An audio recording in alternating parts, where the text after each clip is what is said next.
Assalamualaikum warahmatullahi wabarakatuh. Kami dari kelompok 2 untuk mata kuliah Industrial Organization dengan materi konsep ekonomi dan strategi evolusi perusahaan modern. Di sini kami akan mempresentasikan tentang materi itu. Kami terdiri dari kelompok yang saya sendiri, Revananda Dwintama Abdurrahman, dan Taufik Haryadi, Dewi Wahyuning Tias, dan Alkomah Fatmawati. Langsung saja kita mulai. Untuk yang pertama ada konsep evolusi pemasaran. Yang pertama konsep produksi atau production concept.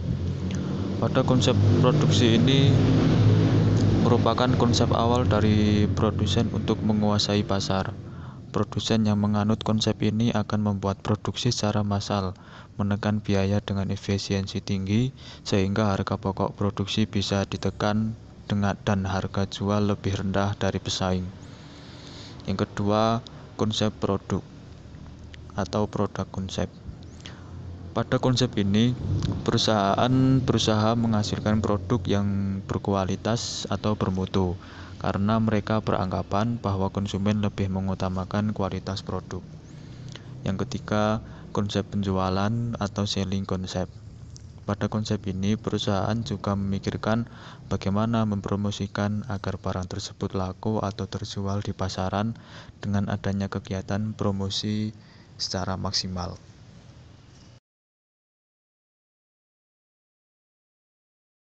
Slide ketiga, konsep evolusi pemasaran. 4. Konsep pemasaran atau marketing konsep. Pada konsep pemasaran, produsen harus memperhatikan needs dan wants dari konsumen dan juga memperhatikan apa keinginan konsumen dalam membeli suatu barang atau produk. Jadi, konsumen juga tidak hanya sekedar membeli fisik barang, tapi mengharapkan sesuatu yang lain yang diharapkan setelah membeli barang tersebut. Jika hal ini dapat terpuaskan, maka kegiatan marketing perusahaan akan mencapai sukses. 5. Konsep sosial atau social marketing konsep. Dalam konsep ini, perusahaan harus memperhatikan lingkungan sekitar, seperti barang apa saja yang dibutuhkan atau barang apa sajakah yang sering digunakan, dan juga bagaimana menciptakan dan menawarkan barang untuk perbaikan dan mutu kehidupan.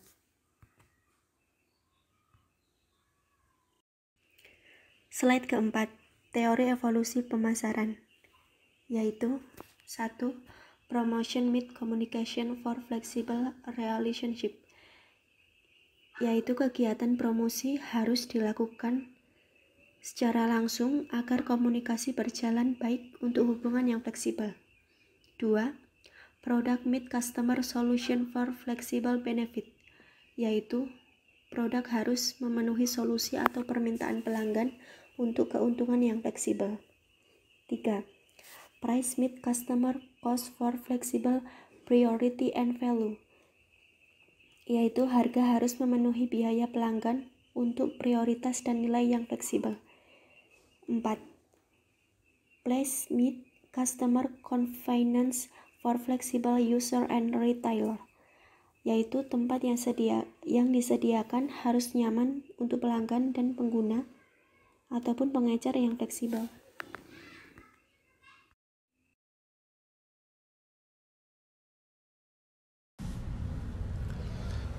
Selanjutnya ada 4P plus 4C. Yang pertama adalah promotion with communication, yaitu adalah promosi dan komunikasi, yang artinya produsen melakukan komunikasi produk kepada konsumen secara benar dan tepat sasaran. Yang kedua ada product with customer solution, yaitu adalah produk dan solusi pelanggan, yaitu produk dapat membantu dan mampu memecahkan masalah konsumen. Yang ketiga adalah price meet customer cost, yaitu harga dan biaya pelanggan, yang artinya harga yang dibiarkan konsumen untuk membeli produk tersebut sesuai dengan kebutuhan dan keinginannya. Yang keempat adalah place meet customer conversation, yaitu adalah tempat dan kenyamanan, yaitu di mana produk tersebut mampu menyenangkan konsumen karena mudah diperoleh dimanapun. Kemudian ada 4P, yaitu promotion, product, price, dan place. Promotion berarti adalah aktivitas yang menyampaikan manfaat produk dan membujuk pelanggan membelinya, meliputi iklan dan promosi penjualan. Yang kedua ada produk, yaitu ada kombinasi barang dan jasa yang ditawarkan perusahaan kepada pasar sasaran, meliputi ragam, kualitas, desain, fitur, nama merek, dan kemasan. Yang ketiga ada price atau harga, adalah sejumlah uang yang harus dibayar pelanggan atau konsumen untuk memperoleh produk, meliputi daftar harga, diskon potongan harga, periode pembayaran, dan persyaratan kredit. Yang keempat adalah place atau tempat, kegiatan perusahaan yang membuat produk tersedia bagi pelanggan atau konsumen sasaran, meliputi lokasi, saluran distribusi, persediaan, transportasi, dan logistik. Selanjutnya ada strategi perusahaan. Yang pertama adalah perbaikan alur barang dan material, bertujuan untuk mengurangi kegiatan impor serta dapat meningkatkan produksi lokal dari hulu. Yang kedua ada peningkatan kualitas sumber daya manusia, karena pada era generasi sekarang manusia dapat dikalahkan dengan teknologi modern, contohnya robot. Maka perusahaan harus meningkatkan kualitas sumber daya manusia dengan cara menuntut karyawannya untuk terus meningkatkan pengetahuan mengenai teknologi. Tenaga kerja juga harus mampu mengaplikasikan dan mengontrol teknologi di masa kini untuk kemajuan dan perkembangan di masa yang akan datang. Strategi perusahaan yang ketiga, penggunaan teknologi digital.